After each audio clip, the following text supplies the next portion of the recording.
伴，大家好，我们今天时间来到了中原标准时间9点整，今天的日期是2024年9月11号。我们的讲师北极星童军团的连队长林幼瑜呢，已经来到了线上，我们把时间交给幼瑜。Hello，幼瑜，麻烦你喽。哦，对各位了，团长、各位哦，伙伴，大家好，我好，是北极星童军团的连队长林佑宇。然后今天就要由我来，就是跟大家简单的讲一下我在全12以学员就是参加者的视角来看这整次大露营。好，那我现在再简单跟大家讲一下哈，今天我们的模式呢会有一点点调整啊，就是幼瑜他大概会有大概20分钟左右的时间跟大家做介绍，那接下来我们就会在线上让大家直接跟幼瑜做交流、做 Q&A 的部分。好，那我们这时间幼瑜请继续。好，那我现在就要开始就是这一整个简报。我觉得在参加不管是大露营，就是各类型的大露营，就是包含这种全国大露营、世界大露营，或者是一整个童军的生涯里面，我觉得我们这整个生涯就围绕着3大重点。我觉得第一个是发现问题、解决问题。怎么说呢？就是呢，这个我们发现问题，然后我们找到方法去解决它，我觉得这是一个很重要的部分。第二个是我觉得各团交流，或者是跟伙伴的交流也是很重要的。就是呢，我们在去各种营队的时候，我们都会碰到很多外团的伙伴。那这时候，就像孔子说的，我们可以见其善者而从之。所以，我觉得我们可以借由就是参加活动来促进交流，然后去学到更多不一样的这种技能啊，或者是别团的这些经营的模式，我觉得也是有时候值得参考的。第三个当然就是一个很大的重点，就是享受这整个过程。如果我们今天在就是参加活动的时候，我们只关注到啊，走马濑好热哦，走马濑可能会下雨，我们注意到这些天候上面或者是其他方面，比较不好的点，然后我们就一直执着在里面。那我觉得这整个大露营的过程，你不会学到任何东西，你不会就是跟伙伴有太多的交流，你也不会享受这整个过程，你就只是一直在想，哦，好热哦。但是呢，我们今天如果真正专注在这上面，专注在整个活动当中，我们享受它，那这整个大露营就会是一个印象深刻的回忆。那接下来进入到这次全12大露营的部分。这次我参加的是台北市的第7分团。那我们台北市第7分团呢，是由我们北极星童军团、还有传星童军团、八岛飞鹰童军团跟桃园的南坎团一起所组成的。那所以我们就这样各团联合的方式，我们一起参加了这个大露营。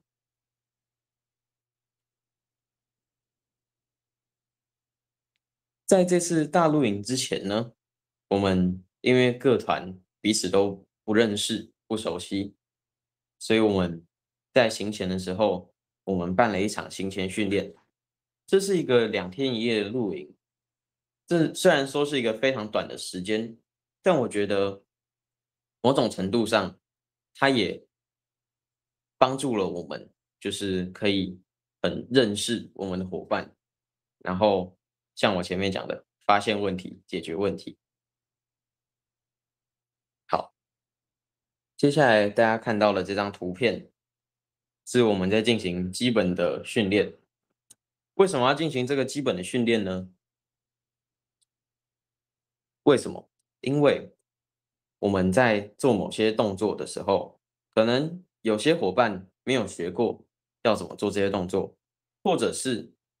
我们大家的做的动作不太一样。那为了让我们整个团看起来整齐划一，所以我们需要透过这种集体的训练，就是大家集合在一起，这样才能达到就是很好的效果。不然，如果大家就只在团内，这样各自练习的话，到了大露营，大家集合起来又是不一样的样子。我觉得就是这是行前训练第一个重要的地方。第二个就是我们伙伴之间默契的配合，什么意思呢？就像我们一开始大家都不认识，但是像大家图片当中所看到的，我们引火，我们引火需要一点表演，在表演的过程当中，我们就可以看到，这个伙伴他可能擅长跳舞，另外一个伙伴他擅长跟大家对话。我们借由这样的方式，知道大家的长处，然后也可以透过这样去培养我们的默契。还有大家也知道，在就是全国大露营的时候有分营之夜的活动。那这个分营之夜呢，各团都会上去表演。那我们就是通常表演都是跳舞之类的活动。但是如果我们到了大露营的现场，到了营地，我们才进行这个训练的话，我觉得效果不是很好。就是我们在一个营地里面的空间非常的狭小，就像我们当初分营之夜之前最后一次排练的时候，我们在我们的营地范围里面，大家在那边跳舞的时候，其实那整个空间太过于狭小，导致于就是动作都不能做得太大太完整，所以我觉得在行前就去做跳舞的训练，我觉得也是非常有帮助的。然后我们也可以借由这样认识伙伴，去知道说这个伙伴他就是跟刚刚讲的一样，他擅长什么与不擅长什么，去在大露营之前就做磨合。那我们这时候如果发现这个伙伴他会跟另外一个伙伴有摩擦，那我们也可以在这时候及时做出调整，不用到了大露营再去临时抽换。我觉得这也是就是蛮重要一个点。当然大家现在看到的这个是我们很熟悉的工字型旗杆，相信很多团长、很多伙伴都有搭设过。那这个工字型旗杆有什么特别的呢？就是我们在搭建的时候，其实我们可以观察到，有些可能新进的伙伴他不会打这个绳结，那可是为了这整个团体，就是为了小队，我们需要他会这个绳结。所以我们在行前训练的时候，我们发现了这个问题。那我们到了就是中间还有一次团集会，我们就可以在这个团集会的时候，我们就可以去解决它。我们集中教学，让这些伙伴都能够学会这个绳结。那再来就是一个很特别的经验，就是在这次的大露营的行前训练之前的一次团集会，我们在分配工装的，就是谁要搬什么东西上去。那有一个年轻的伙伴，他就分配到了他要带一顶蒙古包。大家都知道，这是一个非常神圣的任务，非常重要的一个任务。但是呢，他在检查的时候没有做到确实的检查。他呢，就是把帐篷整个从袋子里面拿出来，稍微翻看了几下之后，才要再装回去。他呢，信誓旦旦地说：“我整理好了。”于是他就带上他的帐篷回家了，准备在行前训练的时候带来。可是没想到他在行前训练的时候，他打开这个帐篷的袋子，发现原本应该要是2长1短的营柱，变成了1长2短。营绳几乎没有，营钉也是。那怎么办呢？这时候帐篷根本搭不起来。原本他们还存着一点侥幸的心态说啊，试试看，试试看。结果发现他们再硬搭下去，帐篷有一天一定会把他们玩坏。所以在无奈之下，他们呢就选择打电话给团长，请团长就是把需要的装备带上山来支援。可是呢，这时候团长说，你们需要自己解决这个问题，所以团长呢就选择不带上来。那这造成了什么？这个帐篷搭不起来，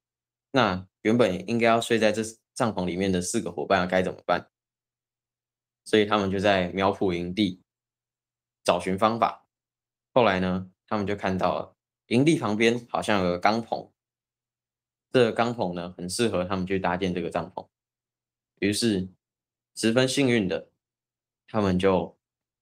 把这个帐篷搭了起来，也让就是他们晚上有地方可以睡，这算是很幸运的一个点。所以就像我前面说的，童军这整个过程就是发现问题，解决问题。我们发现了伙伴绳结不会，我们团集会的时候解决这个问题。我们发现装备检查不确实，我们就在团集会的时候解决这个问题，也顺便让就是其他没有参加的伙伴也知道，哦，原来装备应该要怎么样检查才可以没有遗漏。所以我觉得行前训练很重要的就是装备的检查，然后默契的培养，跟练习一些基本的动作，练习舞蹈，还有很重要的一个东西，发现问题，解决问题。那在这个行前训练之后呢，就准备要进入到我们实际的大露营了。那这个大露营呢，我觉得就是一开始大家去的时候，当然就是觉得哇，好热哦，在这么热的天气下面，可能还会遇到雷阵雨，那该怎么办呢？那在这个很热的严酷的天气下面，当然就有伙伴不适应，也有伙伴没有做好补水，没有做好防晒，于是呢，伙伴就中暑了。中暑之后出现了很多症状，所以呢，我觉得大露营很重要一个点就在这里，就是一个经验的累积。如果没有这次大露营，这个伙伴绝对不会知道他在可能36、37度甚至40度的天气，他应该要怎么防晒，他应该要什么时候补水。所以我觉得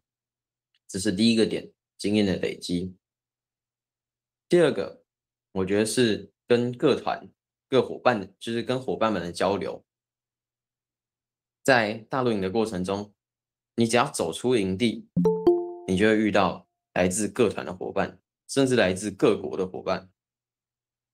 在营地内，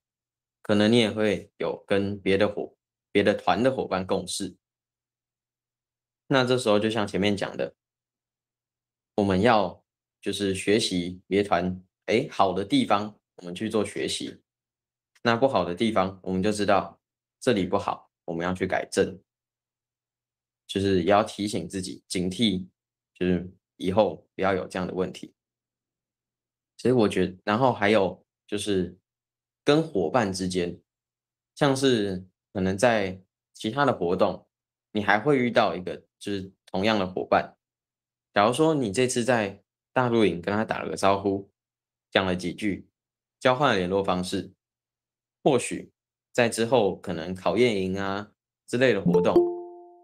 遇到他，他也可以帮你一把。像我个人就有这样的例子，就是我在大陆营的时候，我跟一个别团的伙伴，我们就交换联络方式，然后聊了几句。后来在专科章考验营的时候，又遇到他了，那我们就一起去通过，就是这些考科。所以我觉得你认识伙伴，对于未来在统军之路上面一定会有很多的帮助。那再来就是第三个，享受过程，这是很重要的。前面有提到过，如果我们今天一直抱怨，如果我们今天不愿意去忍受，或者是不愿意去克服现在这个状况、这个困难，那这整个大露营就会是一场灾难，你就是不断的抱怨而已。但是呢，如果我们今天我们选择去面对它，我们享受它，那我们就是在走的过程中，或者是我们在营地的生活会变得更加有趣。那在接下来就是国际的交流，因为这次就是全国大露营有邀请到一些外国的盟军伙伴来参加，那就是大家因为可能有些伙伴没有去过这些大露营，觉得诶这些外国伙伴来了，我要跟他好好的交换部长，我要跟他交流一下，聊几句，训练英文。可能有些伙伴也是抱着这个初衷去的。可是呢，我觉得跟他们交换部章固然是好，但是啊，我更觉得我们应该要挑对的时间、对的地点去。怎么说呢？什么叫对的时间？很多时候我们可能在去模组之类的路上，我们就遇到了这些外国的伙伴，可是他们可能正急着要赶去国际之夜的彩排现场。如果我们现在拦住他们，硬要跟他们换布章，那是不是会影响到他们后续的行程？还有就是在营地内的时候，也有些伙伴会直接冲进他们的营地，想要去换布章。但是我觉得可能大家也要注意，就是如果我们贸然的冲进去，可能会打断他们原本正在进行的工作。毕竟他们也一样在露营，他们也需要有一定的空间去有自己的露营生活，然后他们可能团内也有一些事务要处理，所以我觉得在这个部分，我觉得需要找到一个对的时间、合理的地点去做交换。那再来就是我觉得大陆营另外一个蛮可惜的地方，就是专科章的考验。原本就是有一些伙伴认为说，哎，大陆营会有专科章考验，除了去享受这个大陆营的生活之外，还可以看到，就是还可以额外收获这个大陆营的，就是专科章，你可以再拿到一两个专科章，那也是对于后来的进程很有帮助的。可是呢，后来没想到就是没有专科章考验出现，那所以就有些伙伴在后来回来之后就跟我说：“哎，你不是说有专科章考验，结果怎么突然没了？”那我觉得这是对于伙伴来说很可惜的一点。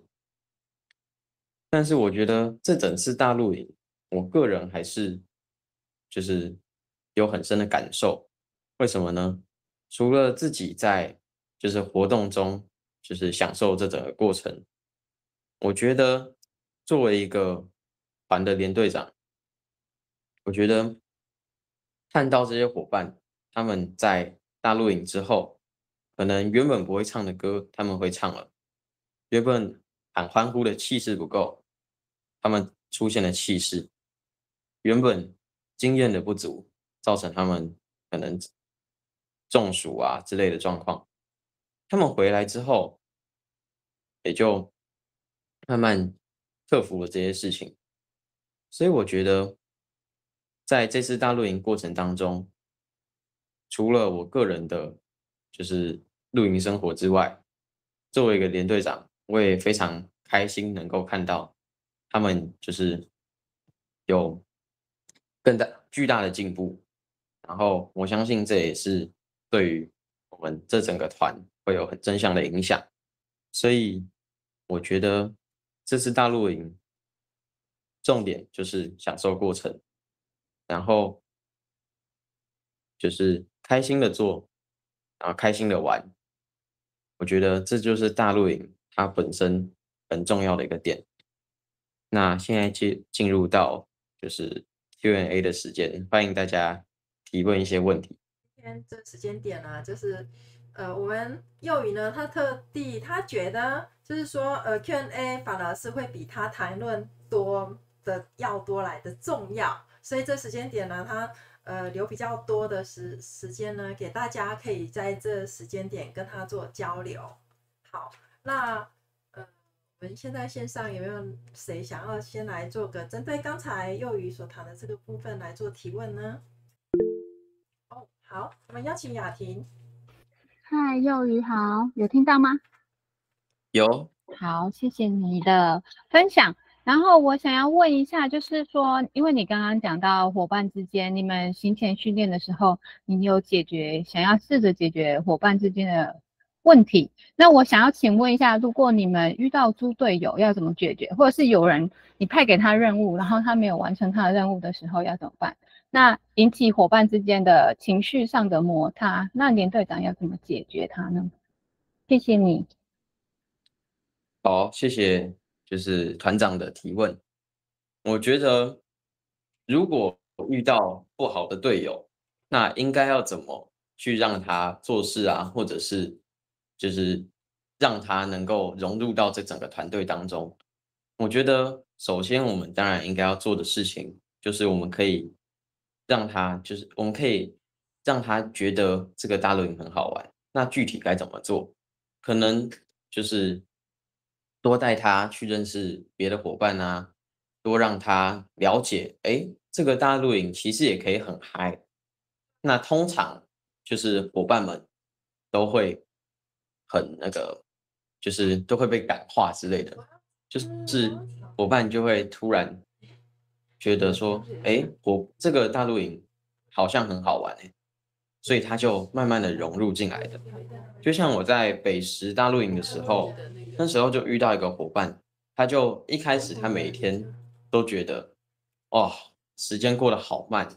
我好想要回家哦。但是后来他慢慢的发现，其实童军活动也可以很有趣。其实，在大热天底下走路也可以找到乐子。所以我觉得第一步当然应该要先去让他喜欢这整个过程，享受这整个过程。那如果他真的觉得哦还是好无聊哦，那该怎么办呢？我们要让他做事嘛，不然他就是一个坐在那里的雕像，他没有办法就是为团队做出贡献，那他相对的就是一个冗员。所以我们这时候应该要怎么做呢？我们可以让可能另外一个或另外两个伙伴带着他一起去，甚至可以说是拖着他一起去。因为有时候伙伴他对于同才的压力，就是他可能就是伙伴叫他去，叫久了，他也会不好意思，他就会突然内心有个声音，他就会说：“哎，我是不是应该要也为这个团队贡献一下？”所以通常这时候又有更多的伙伴，他会愿意站起来去为团队出力。那如果最后他还是不愿意就是付出呢，那该怎么办？其实我觉得，虽然说在前面可能已经解决了这个问题，但是如果他真的还没有办法融入的话，我觉得就是一直把他带在可能小队长的身边，然后就一直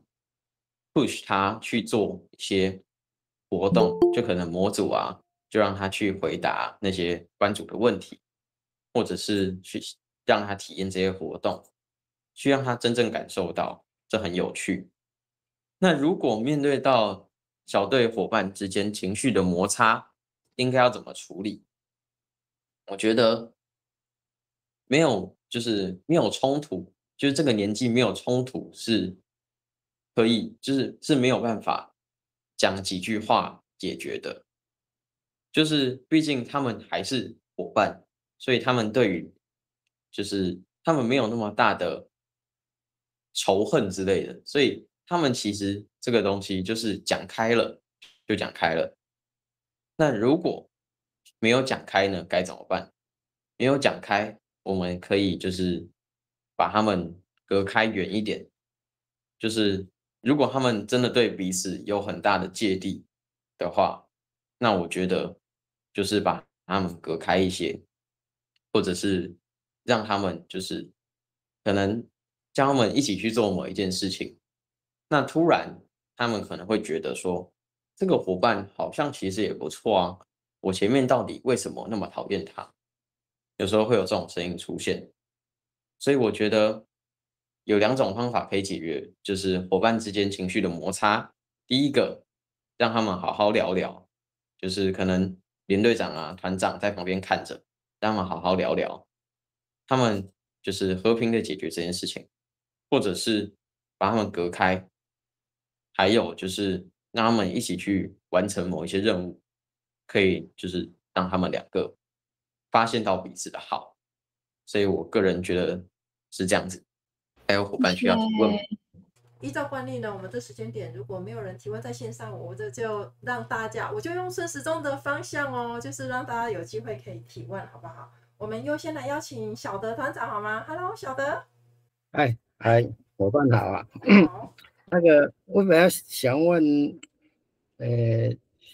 就是感觉你们那个团，那个，应该是怎样，呃，管理的比较严格一点，或者是，然后因为有时候童军有时候可能在管理上跟伙伴相处上可能没有那么严格。我想请问你怎么你当一个连队长，你怎么拿捏这个严跟不严之间的方法？这样有了解我的意思吗？有，好，谢谢团长。我觉得严跟不严，这是一个就是当一个连队长，当一个领导者，这是一个非常需要思考的问题。就是我们在带队的时候，我们要怎么拿捏这个分寸？那我觉得以我在带就是这群伙伴上面，我觉得对于大事，什么叫大事呢？就是对于可能迟到啊，或者是其他会严重影响团队进程，就是团队进度的这些行为，我觉得这是需要一定程度上面的严厉。应该说不能说严厉，但至少要气氛比较严肃一点。但是如果在面对就是可能他们个人，或者是真正跟他们就是进入小队去跟他们聊天的时候，就可以比较轻松一点。就是毕竟连队长他还是这个团的一部分，他还是这个团的一份子，所以我觉得不管在于人际关系还是带团的方面来说，我觉得就是在大事上面严格，在小事上面轻松是很重要的。所以就是怎么拿捏这个分寸，我个人觉得会影响到团队，那就是需要让他们了解这件事情的严重性。那如果就是可能他们不了解，就是讲了很多次，他们还是不明白，那我觉得有时候可以让他们就是切身的去面对这个问题。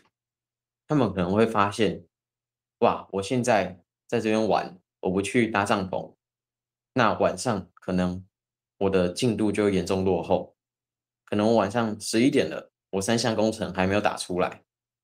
那这时候他们就会切身的感受到，哦，原来我们拖延会造成这么严重的问题，所以他们有些时候他们就会认真的去思考这个问题，然后避免这件事情的发生。毕竟大家都希望自己的露营生活是快乐的。那回到就是原本的问题，我觉得正常情况下，连队长的严厉很多时候都是装出来的。怎么说呢？其实我们有时候并不是真的想要骂，但是就是可能情况太过于严重，或者是他们真的需要这些批评啊之类的时候，我们就真的会去骂。但是等到我们真正走入小队，我们还是跟他们就是一起嘻嘻哈哈，我们就跟他们玩在一起。所以我觉得面对个人小队，就是面对个人的时候，我觉得是轻松的。但是如果面对到严重的问题，那当然就得严厉。我个人的看法是这样。好好，谢谢啦。林小德团长好吗？Hello，林小德团长，你现在在线上吗我现在有点事情， ？OK，稍等。好，没问题。那我们来邀请我们的秋雨伙伴，你这边有要反馈的吗？没有声音哈。那我们先来邀请那个荣吉好不好？Hello，荣吉，有要反馈一下吗？有没有什么想要给幼宇的？没有我觉得他今天发表得非常优质，非常的怎么样？非常的优质，非常的优质哈。没有疑问，没有疑问是吗？好哦，就是别这样对，给予高度的肯定，好，这实在太棒了，喜欢。好哦，那依林呢？依林这边有没有要反馈一下？像龙喜这样也很好，就没有特地想要回问，但是也觉得他今天就是在谈论的这个过程当中，他的研讨的内容就是非常的认同，那就是也可以给他正向的回应啊。有吗？有，依林有在吗？哦，依林是没有声音哈。那个秋雨举手了是吗 ？Hello， 秋雨，请。秋雨，是，你好。就是我想要给幼鱼一些回馈。好，谢谢你。就是说，我觉得他在回答问题跟在讲述方面都非常的沉稳。我相信这样子的连队长啊，不管在领导或者是被领导之下，都能够发挥就是一个很稳定的情绪。因为在大露营之下，其实很需要，长时间露营其实很需要，就是情绪在稳定上面，我觉得需要一个很好的管理。如果在这样子的就是叙述之下都能够是这么的稳定的话，我觉得在大陆营的表现应该是非常不错，也可以跟小伙伴之间形成一些共识。我觉得孩子有他们的语言，那又可以当成团长的帮手，我觉得很肯定有于这一点。谢谢。很棒，谢谢幼宇给那个秋雨给幼宇高度的肯定啊，这个是真的是就是蛮难得的哈。其实幼宇就我所知道，他现在才高一而已，这个沉稳的程度是真的是挺特别的。其实蛮好奇的，幼宇你从小一直都是这么的沉稳吗？还是你有经历过什么样的比较特殊的事情，所以让你沉稳了起来？好，现在可以了。就是我觉得这可能是个人特质的关系，还有就是像小学1、2年级的时候，就是我们老师就会在每天早自习的时候，他就会要求我们每个人都要上去台上讲一个故事，讲一个笑话，就是借此培养我们表达的能力。然后在就是5、6年级的时候，就是后来中高年级，我觉得可能我也对就是一些社会方面啊那些东西比较有兴趣，所以那这些东西要怎么表达自己的想法，除了写下来之外，就是去讲出来。所以我觉得把东西就是讲出来是一个很重要的表达方式，所以我就一直在讲。然后因为我觉得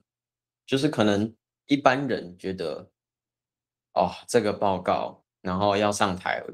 觉得很麻烦之类的，但是我觉得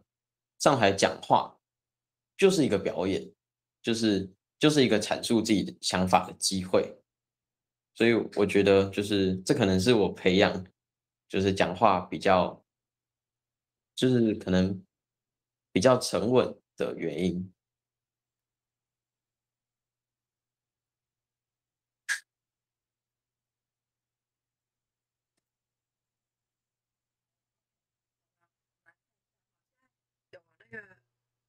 艺林这边有反馈哦，他说，因为他的麦克风有状况哈，所以他用留言的方式。他说，他从认识幼语，也就是一直很稳定，思路很清晰。OK， 好，所以刚才幼语也很简单扼要的来告诉我们大家，原来就是他这样子的一个稳定的这样子的一个就是表达的这样子一个方式，是从小一小二。就是老师给这样子的一个机会，那再加上就是5、6年级之后，就是对于这一方面就是也持续的很有兴趣，那自己也会试着是用写下的方式，然后去试着去讲出来。那所以像这一次来讲，这样子的一场讲座呢，在团内当时是你是怎样的一个方式，怎样的一个情况下，然后你接受了到这边做开讲的邀约呢？就是那时候团长就跟我说，有这个机会来就是跟大家分享一些心得，然后就是他就说，你可能可以找别的伙伴一起来。那后来我就去问了一些就是跟我同年纪的一些伙伴，然后但他们就可能比较害羞，所以他们就不太愿意来做这件事情。那后来，所以就是现在就是我一个人坐在这边跟大家讲。那我觉得就是这个访谈或者是说这个演讲，我觉得对于我来说是一个很大的肯定，因为这也代表着可能团长对于我的表达能力有比较就是高的评价，所以我来做这件事情。所以也很谢谢团长的肯定，谢谢，就是在座的所有人给幼语的肯定哈。那个幼语，就是我挺好奇的哈，就是说关于就是刚才，因为你身为连队长嘛，对不对？连队长其实某种程度上你也是在引领着，就是大家一起成长嘛。那如果关于就是现在今天你被夸赞，就是大家所肯定的这个部分，你觉得身为连队长的你呢？如果说在未来慢慢的，你觉得你可以用什么样的一个方式，也可以让你的伙伴他们在这一方面也可以跟你一样有比较大跃进的一个成长？你觉得这个是可以用什么样的方式去进行？我觉得这个东西第一个很重要，就是看个人他的特质，还有就是我觉得平常可能在学校啊之类的地方，他们就可以去积极的发表，就是像在课堂上面，可能对于这个事情，他其实一直有想法，但是他可能害羞，他可能觉得说啊，我讲出来了，搞不好我错了，我会被大家笑。但我觉得其实讲出来就很重要，因为只有讲出来了，才知道你是不是对的。只有讲出来，你才可以就是更有自信，在面对下一次的这个就是问问题啊的时候，发表意见的时候，你可以去就是更能掌握到这件事情，你可以就是继续培养自己的能力。那我觉得还有很重要的就是，像在世界大陆营之前，有一个行前作业，是要我们每个人去做一份报告，就是报告可以针对自己喜欢的部分，或者是内容，就是标题也可以由团长指定。那我那时候是因为在参加就是北师大陆营的关系，所以那次的线上会议我没有参加到。所以团长就帮我指派了一个任务，就是那个标题是亚洲金融风暴的解析。那这是一个很艰深的问题，这也是一个正常一般学生不会去接触的问题。但是我觉得就是借由这种机会，可以去让自己更能够就是把这些你想讲的东西讲出来，你可能满腹经纶，你可能知道很多，但是就是你缺一个机会，你可能就是举手，就是或者是这种报告，你就可以借由这样的方式，你去培养自己的表达能力。那我觉得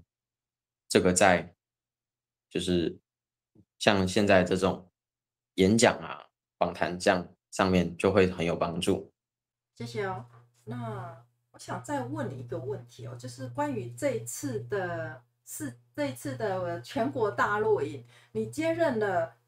连队长之后，你在这个过程当中，你做了什么样的准备？你觉得是关于这一次的活动里头，你觉得是最关键的？然后你遇到了什么样的让你刻骨铭心的事情？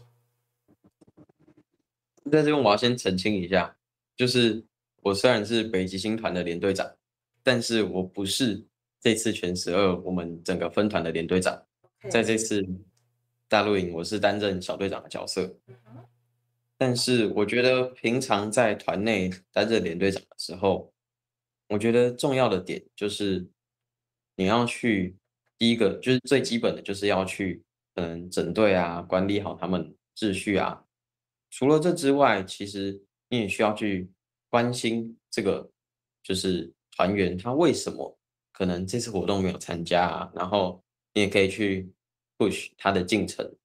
所以我觉得在这方面就是你要去更了解，然后你要去关心你的团员，之后你跟他拉近关系，有时候对于你自己在管理上面也是更有利的。所以我觉得当连队长就是一个需要拉近关系，然后需要一点就是领导能力的一个角色。那这次在大陆里头，你有遇到什么样比较刻骨铭心的事情吗？好，就是这是我原本有想讲的一个点，就是像有些伙伴，就是可能不是我们这个小队的，但是有些是我们团的，他们就是可能面对大陆营就一样，他们没有经验，就像前面讲到中暑的伙伴一样，他们没有经验，他们可能不觉得就是他们在流汗之后需要洗个澡之类的，所以就像可能在就是现在线上的某些团长、某些伙伴也有遇过，有些伙伴他们在露营活动的时候就不洗澡。那其实这个不洗澡的状况，我们为什么会去关心？是因为第一个，它就是会让伙伴本身他就可能免疫力下降之类的问题，再加上跟他同一个帐篷的伙伴会苦不堪言，就是如果他身上散发的味道就是过浓的话，他就是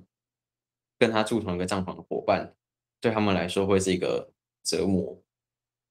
所以像有伙伴的案例是说，一个伙伴不洗澡，导致另外一个伙伴就是被这个味道熏到晚上睡不着觉。那睡不着觉之后，反而是这个有洗澡的伙伴出现了免疫力下降，然后发烧之类的问题。所以像这个就是这种很特别的伙伴，那当然就是督促他去洗澡。但我觉得这就是一个很特别的一个经验，就是毕竟很多就是比较有经验的伙伴就会知道，哇，那边有水可以去洗澡，那赶快去洗啊。所以我觉得，就是我第一次面对到需要去督促他们洗澡这个问题。然后还有就是，像就是这次我们团有伙伴发生就是交友方式不当的问题，那后来就是他也引发了一些其他的问题，那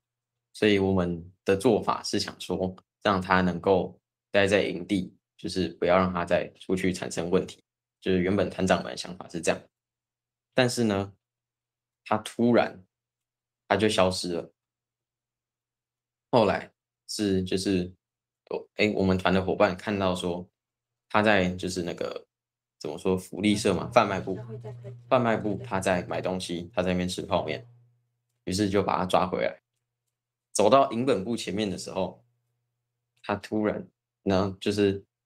那个应该说走到营地的时候，伙伴这个被抓回来的伙伴，他就突然跟就是把他带回来这个比较年长的伙伴跟他说：“我要跟你决斗。”那当时的状况是这样子的，这个被抓回来的伙伴呢，他大概身高不到150公分，然后就是蛮瘦弱的，但是他即将要面对的是一个身高170公分以上，然后平常有在就是重训的伙伴，他激动的告诉他：“我要跟你决斗。”虽然他们后来当然是被拉开了，他们就是团长怎么可能让这种事情发生？他们当然被拉开了。但是我觉得，就我看到这样的状态，我觉得就是也是前所未见、闻所未闻的。所以这大概是2个在这次大陆营当中比较特别的那种第一次的经验。这听起来感觉像是一场蛮刺激的一个一个范例哈，这个是不容易遇见。但是好了，那我们来智博团长，请。幼鱼伙伴好各位团长晚安。我想问幼鱼的是，你认为你在贵团担任连队长，你是孩子王还是孩子头？请教你这个问题。我觉得当连队长这个角色，应该要更像是孩子头，因为就是可能我们对于孩子王的概念，就像我对于孩子王的概念，可能是胖虎那种概念，胖虎那种角色。但是就是我觉得连队长除了就是他本身的能力要够之外，还有一点就是刚刚讲到的，要跟伙伴拉近距离，就是跟伙伴拉近距离。那我们肯定是不能用威压的方式去做到这件事情，我们一定是就是耐心的跟他们沟通，我们跟他们玩在一起之后，才可以达到有效的管理。所以我觉得担任连队长应该就是要贴近他们，而不是欺压他们。所以我觉得应该是比较偏向孩子头的角色。谢谢你的回答综述你刚刚所讲的我认为当一个连队长的话，除了本身自己的能力以外，还有技能上等等都需要被肯定和认可，那你才有办法这样子的有效的来折服大家让大家呢能够听从你的应该是要讲说的分配工作了我们也不要讲到太官僚化，但是原则上的话，当连队长或者是当小队长的话，你觉得了除了以上我刚刚讲的所谓的能力、技能这一些以外，那你认为还有更重要的吗？更重要的我觉得除了能力、技能之外，我觉得有就是一些我觉得也是需要关注的部分。第一个就是刚刚讲到的，贴近他们，去找到跟他们共同的话题。就是即便可能像我可能国3高1，那我需要去跟一群可能小5升小6的伙伴去讲话，可能我跟他们会有一些隔阂，会有一些代沟。虽然我觉得就是这样的年龄差距好像不会出现太严重的代沟，但是我觉得呢，就是我们需要去贴近他们的生活，我们去找到共同的话题，就是只有用他们能理解的方式，才能去有效的跟他们沟通。就如果我一直自顾自的讲自己的，但是其实他们半句都没听懂，那我觉得在就是带领他们上面也是会为自己带来很多的麻烦。所以我觉得第一个很重要的点就是要去就是跟他们找到共同话题。第二个就是去关心他们，就是我们可能看到，这个伙伴他在最近的几次韩集会他都没有出现，那我们可能就可以去问他说，这些时候就是你去哪里了？你是有其他事情要做？就是我们去关心他们，让他们就是可以拉近距离。那我觉得这也是就是更好去跟他们接触的方式，就是拉近距离之后，他才会把他的想法跟你讲。就是假如说他可能对某一件事情，他觉得这样做不好，但是如果他跟我不熟的话，他可能就闷在心里不说。可是如果我们培养出一个就是可以正常沟通的环境，我们培养一个可以直来直往的环境，那我觉得对于在我们带领上面也是会有很大的帮助。所以我觉得这是2个蛮重要的一个点。谢谢你的阐述我给他容纳一下，第一点应该就是聆听了倾听然后再来的话，可能就是所谓的融合融合，然后再来就是关心嘛大概你的意思的表达啦。那我觉得领导与被领导，那接纳与被接纳，事实上在我们童军团里面尤其是在领导的这个层面的话来讲的话，我觉得是一门很高的一种学问尤其是刚刚你在讲了全12的时候有发生了一件事情，就是有可能会有所谓的斗殴情况发生。我相信每一个童军团大概应该如果都有可能应该会发生这种情况，因为毕竟大家都来自不同的家庭或者是一些生活背景，那所以说习性上各方面真的都会有所差异性，尤其是在个性上。那我觉得我觉得一山不容二虎的话，在我们童军团是比较会出现的状况了不管是优或者是优劣等等这一些发生。那你刚刚在讲的就是说不会让它去发生，但是这件事情上的话，你有去参与处理吗？我就是在当下当然就是把他们拉开嘛，但是我觉得后续我觉得蛮重要的一个点，就是如果我们用比较轻松的角度去看待它的话，就是我们需要让这个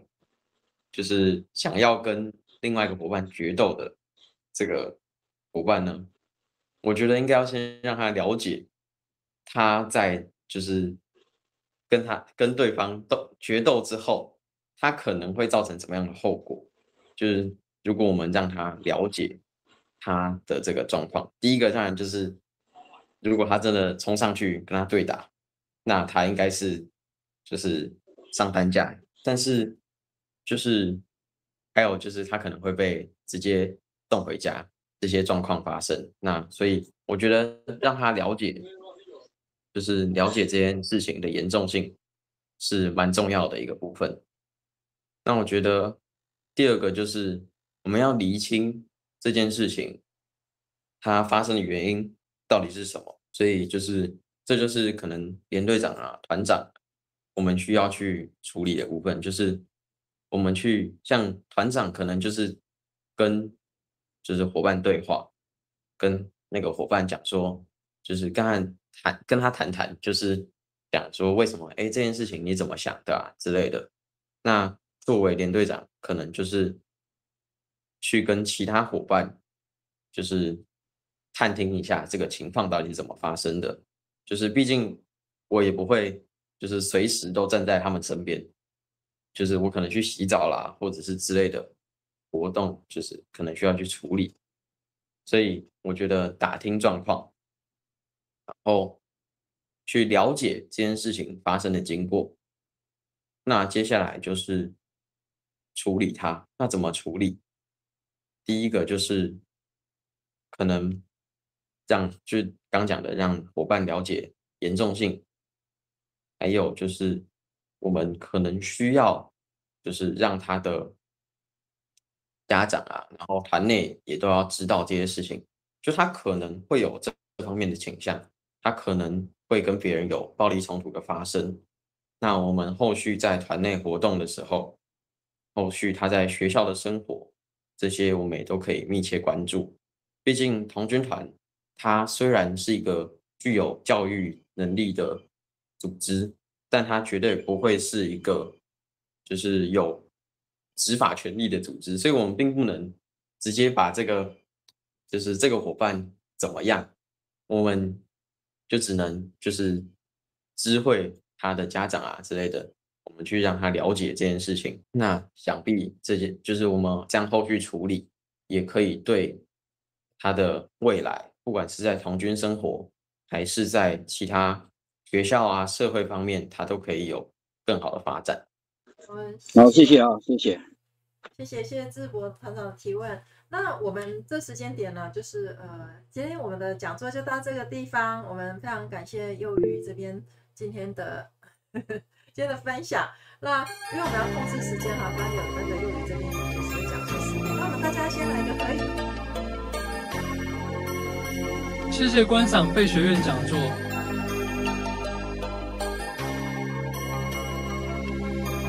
请帮忙按赞、订阅及分享。